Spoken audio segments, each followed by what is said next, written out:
Hi, I'm Rich Fahle. I'm here right now with Laura Kipnis, whose new book is called Men, Notes from an Ongoing Investigation. Welcome. Thank you. Glad to have you. Thanks. First of all, everything about this book struck me as a little bit comical in a way. You're a funny person, and you're looking at men seriously, but with a little bit of bemusement, it seems, as well, too. Yeah, and irony. I mean, I think that women tend to take men at some level too seriously, but also not seriously enough. So I think, you know, the bemused attitude and stepping back from things and, you know, as opposed to just getting sucked into the drama. So I think that's what I'm trying to do. Yeah, you've written really stridently in the past about marriage and things like that. And yet in this book, I sensed almost empathy for males in the 21st century. Yeah, well, the word strident, I'm not sure I like too much, but because I think with all the subjects that I take on, I actually try to approach the people, even badly behaved people, with empathy. So in Against Love, it was adulterers, and I kind of empathized with the position of somebody straying from their marriage vows. And here, badly behaved men, I guess I'm trying to find points of identification. So, no, never strident. Yeah, that's a wrong word. Me. I take strident back. Okay, thank you. The idea of badly behaved men is one that's really interesting. Are men behaving more badly today than they have in the past? Is there, we read about so many badly behaving men stories now. Are men behaving more badly than they used to? Well, I think there's more scrutiny, obviously, in the 24-hour news cycle that we hear about. But there just does seem to be a lot more psychodrama in public, and men acting out these anxieties and acting out almost a kind of masochistic position. So that, to me, is very interesting as a social critic. Like, what is behind the desire of these men, particularly men in highly placed positions, to almost enact their own shaming scenarios, to use the public to sort of bring them down, to punish themselves. So there is something that does seem different about this moment to me, and maybe men's uncertainty about what it is to be a man, about masculinity, about power, about male-female relations. So it's a great subject for that reason. It really is. There's so much to look at right now. Oh, tons. When you think about the strong male of Ernest Hemingway style man versus what Martin Amis wrote about in The Whimpers of Neglect, of the new man, it's such a shift in what people are looking for. It is confusing to be a man sometimes. Yeah. And I think if you go back and read some of those male icons like Hemingway now, it's hard not to see the anxiety that underpins the writing. I mean, somebody like Hemingway is all about, you know, endlessly proving his masculinity, which, you know, has to signal a kind of anxiety about it. Yeah, and you see there's other examples of that when you have like Norma Mailer and others, and they became almost caricatures or cartoonish in a way, that sort of wildly masculine character. Yeah, and Mailer was somebody who always felt himself embattled and, you know, under attack by feminists, you know, as he was, and fought back.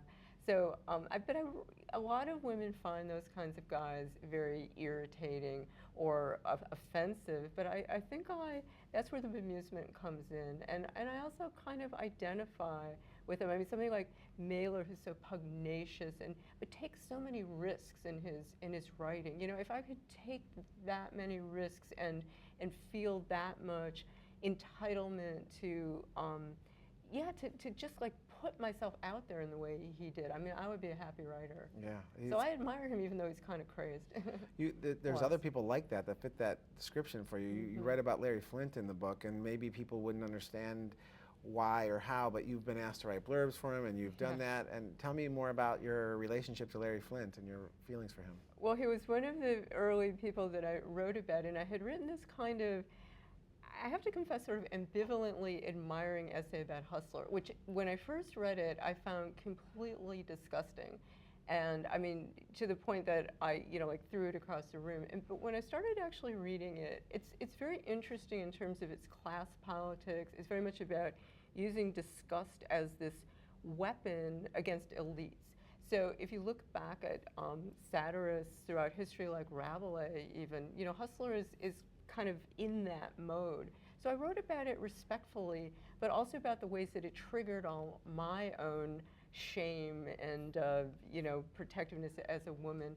Anyway, he ended up, somebody gave him this essay to read, And so I ended up meeting him. He invited me to meet him if I was in LA, which I did. And so we had these kind of interesting conversations across, you know, kind of huge gulf between us. We're quite different sorts of people. But it was, you know, it was fascinating to meet somebody who I'd written about from this remove and kind of test out my theories. And he ended up using stuff that I had written about him in this essay, or his ghostwriter did, put it in his own voice in his autobiography. So I felt like I had at least captured, I'd constructed this fantasy about who Larry Flynt was, and he bought into it. You know, he liked that version of him. So I, you know, I did feel that that was some, you know, form of approval from him, I guess. Yeah. Well, the other element that you write about in here that I was really fascinated by was the, there's many, but the idea of heterosexual desire versus the sort of tenets of feminism and the inherent conflict that lives in that, and what that means for women. And usually what ends up coming out of the other end of that is some sort of disappointment, because a man is invariably not going to live up to that, or maybe they're just confused by the combination of those two things. I think women are in this very conflicted position in relation to men, and I think particularly in the aftermath of feminism, you know, there's a real, there's a kind of desire to rebuke men, to be in this position of correcting them. You know, women have become habituated, and I include myself in this, to playing the role of scold and moral corrective and, you know, standing on the mountaintop, while at the same time, at least for heterosexual women, you know, desiring men as partners or, you know, lovers, fathers, you know, to find a man to make a commitment to you. So it's just very conflicted, because women very much disapprove of men and want men to be different than they are, yet also want a man to, you know, be with. Mm-hmm. And with things like social media today and all the other elements, it does seem like that there's a tentativeness for a lot of men. There are some who can just sort of block it all out and do their thing, and a lot of people, and they'll stumble and make mistakes, obviously, but for a lot of others, that idea of just being constantly watched and being judged is more apparent now than it's ever been for men. Yeah, yeah. And I think in a way writing this book for me was to try to kind of get off that position of judging and find the points of identification and, you know, empathize as opposed to play the critic. So, you know, that was part of my interest in this book. I mean, it was sort of a self-examination as well as an examination of men. And a lot of your personality and styles in this book. Thank you. Like the chapters, when I joked with you earlier that I was intimidated, and I maybe I am a little bit, but the point is Thank you for that. You said you had him on the run. But the chapters, when you read chapters like the scumbag, the con man, the trespasser, juicers, which for a second I thought might fit me. I had to read it first to find out. Oh, really? Yeah. You feel a bit of a tippler? Yeah, maybe I should be embarrassed by that. But you know, you read those, but inside those chapters, which you would think would be sort of putting, you know, men on the defensive, is actually, as I mentioned earlier, sort of a more empathetic reading from a distance. Like you are going into the wild, basically, to study the species of known as man. It felt like that, yeah. And the juicers, I should say, is about guys, athletes who use steroids, but I also try to connect that to other people closer to my neck of the woods who use illicit substances, namely writers of memoirs and supposed nonfiction, like, say, James Fry of A Million Little Pieces, who also incorporate fictional experiences into nonfiction. So, you know, that was a form of juicing as well. I try to, you know, make this connection about why are we taking these individuals and holding them to these standards that we don't hold, like, their bosses to the same standards, like somebody like Lance Armstrong, you know, and his corporate sponsors, who will do anything that it takes to succeed in the marketplace, but the individual who does the same thing is, you know, subject to this endless scandal and that kind of thing. Right. So a lot of this book, too, is about you. I mean, there's more of you in this book than I recall from your previous books. It's true. And you sort of ventured into this new territory. Was that uncomfortable for you? You know, it's interesting. I should say I was in the middle of writing this book about narcissism, of all things, and I got very stuck on it. And so when you wrote a book about yourself. Well, kind of. It was like that, and I realized I've always been a bit, I suppose, standoffish about people who write in the first person, because I've always been an admirer of somebody like Susan Sontag, who, you know, wrote from that more Olympian critical distance. And so even though I'm like privately a bit addicted to memoirs and will read, all sorts of first-person accounts, I had not really written much in the first person. In Against Love, I wrote an entire book about love without using the first person once.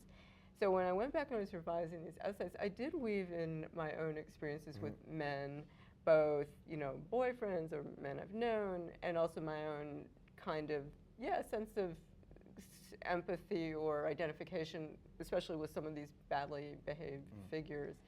It was fun.